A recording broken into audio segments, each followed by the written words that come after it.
Hey, what's up, fam? Doing a double feature this week for the Fairy Tail anime, trying to get caught up. Missed last week due to some paranoia and fears of some of the issues going on with anime YouTubers and manga YouTubers, but just gonna avoid the company specifically doing those things in any of their work. But anyway, kind of getting into this, we start out episode 286 with this kind of meeting other members of the four gods of Ishgar, whichever one you prefer of the three. I think Ishgal is the actual canon translation. But anyway, meeting the top people we already knew, Warred, but we meet Wolfheim, Hyperion, and get some stuff on Godsrina. I didn't think that Wolfheim was gonna be green. I'm kind of surprised that he was gonna be green like that. Hyperion looks as I mean he looks as pretty much what I assumed he was gonna look like, and same thing with God Serena, but I don't know. I didn't see Wolfheim's like monster form being green, like pure green too. But kind of looking at that, I hope I get to see a lot of cool stuff from them. That's all I'm really gonna say in that matter. Kind of following up with that. I mean, the episode 286 is you can kind of summarize it really easily.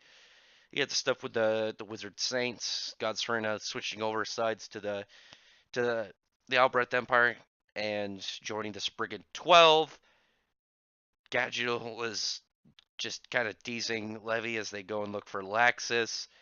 Everybody goes to Caracal Island from Natsu's team, and that kind of actually revealed Wendy getting motion sickness. So she's gotten that step of Dragon Slayer motion sickness that you kind of just develop at some point, knowing like what really causes it. I still think it's something to do with the extent of how you use Dragon Slayer magic, because we know it slowly converts you into a dragon. But once they get there, girl cheat hacks of using them big lush boobs to get past the Albereth kind of foot soldiers.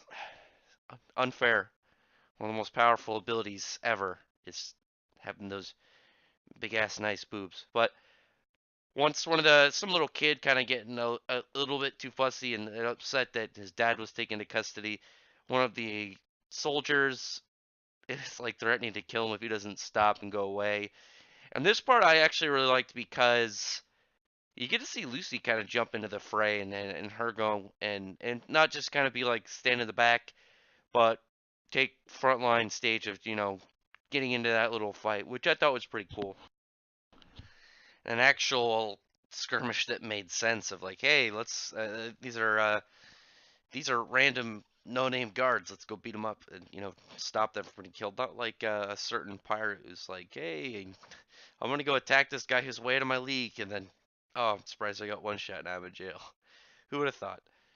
But once they kind of got attention of the Albrecht forces that are there, Mara Hollow shows up, who's this member of Brandish's squad, and ends up attacking, like destroying this guy's food stand, the Star Gelatos that are the one of the most famous food places on the island, it would seem, and just just seems like a jerk. That part always just made me think like he was more of an asshole, because a lot of this stuff going on between Albrecht and and Ishgal, it's more of like, which side are you on? This one just seemed like, yeah, you're an asshole. Why did you do that? There was no reason to do that. But Bran is showing up right afterwards after a small little battle with him, and him kind of shutting off Lucy and Urza's magic, because he has like this law of space magic where spatial magic users can't use their stuff within his when he's around, as well as when they try to use spatial magic when he's around, he can kind of like teleport them to like a pocket dimension. Pretty nice, pretty good situational, especially when a fair amount of people use spatial magic in the series already. Actually, it was weird thinking about it. It's like a lot of girls actually, because you had like Lucy Urza, and then kind of counting other characters, you have like Minerva and stuff, and then poor Mess just got like beat the hell up.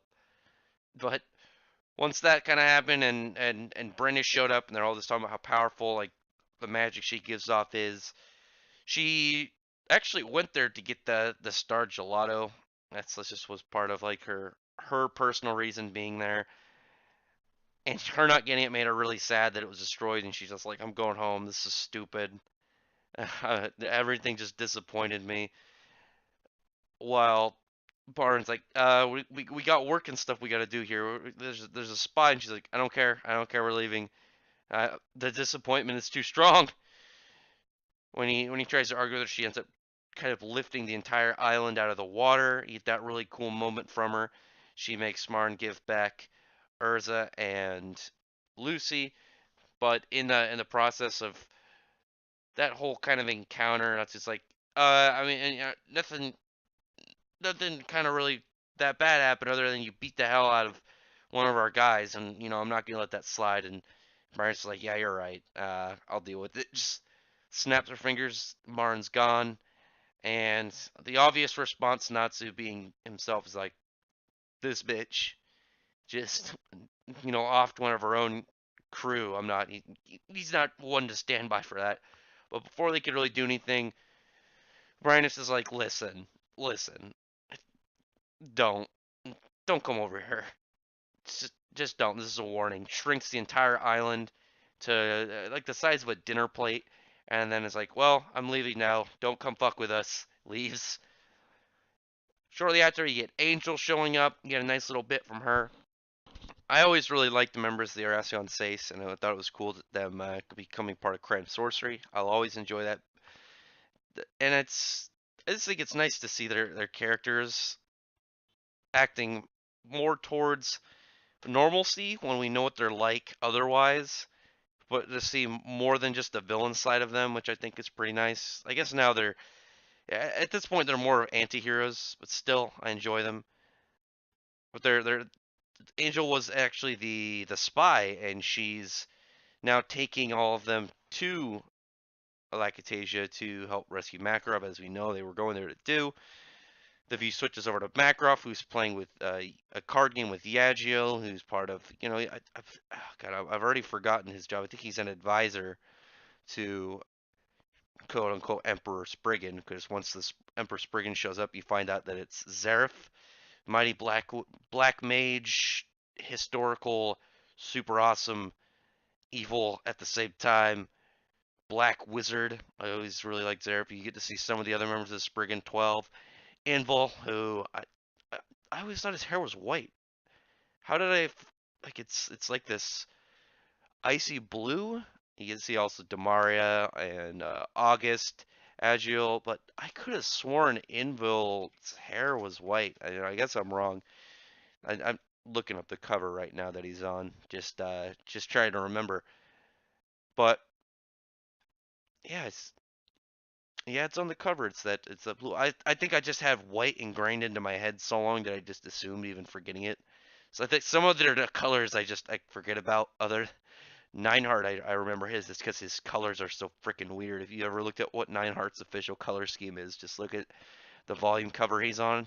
If you ever want to look at, just be like, what were you thinking when you thought of the colors? But anyway, I don't want to ramble. You get a nice little encounter with Makarov trying to reason with Zareth, kind of going over everything, but Zareth being like, nope, I'm coming over there. I'm gonna come take Fairy Heart from you guys, the actual name of Luminous Dwar, and you guys aren't gonna be able to stop me. Your country's too weak, your forces are too feeble, and I mean it's inevitable. It's gonna happen. Just deal with it.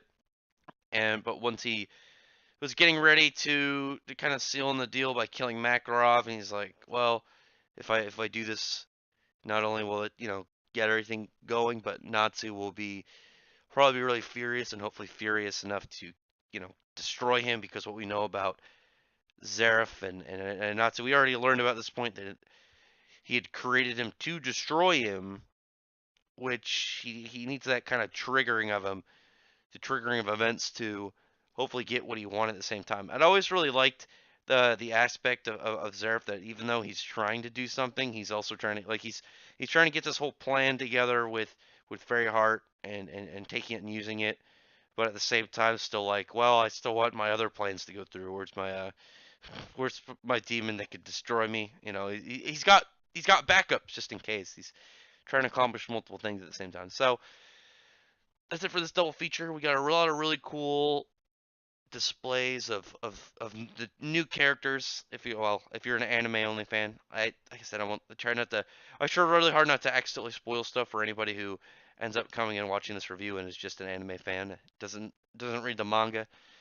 I don't want to ruin anything for them, but at the same time, the manga readers who are watching this that know what I'm talking about, stuff's about to get crazy. So I enjoy both of these episodes. The next few, though, I'm more excited for because it's certain events that happen, but I won't say now. Tell me though in these in the comments below what you think about the chapters that were turned into these episodes. What was the part of these two episodes that you liked the most seeing? I don't know. I feel like mine was seeing freaking Wolfheim green. I'm looking at it right now. It's just I didn't think he'd just be solid green. Is he the Grinch? I don't know. I don't know. That's why he's so crabby. He's the Grinch. Anyway, that's it for this one. Like and subscribe if you enjoy this kind of content. Check out my other videos. And appreciate everyone who's already subscribed. Others, thank you very much for listening.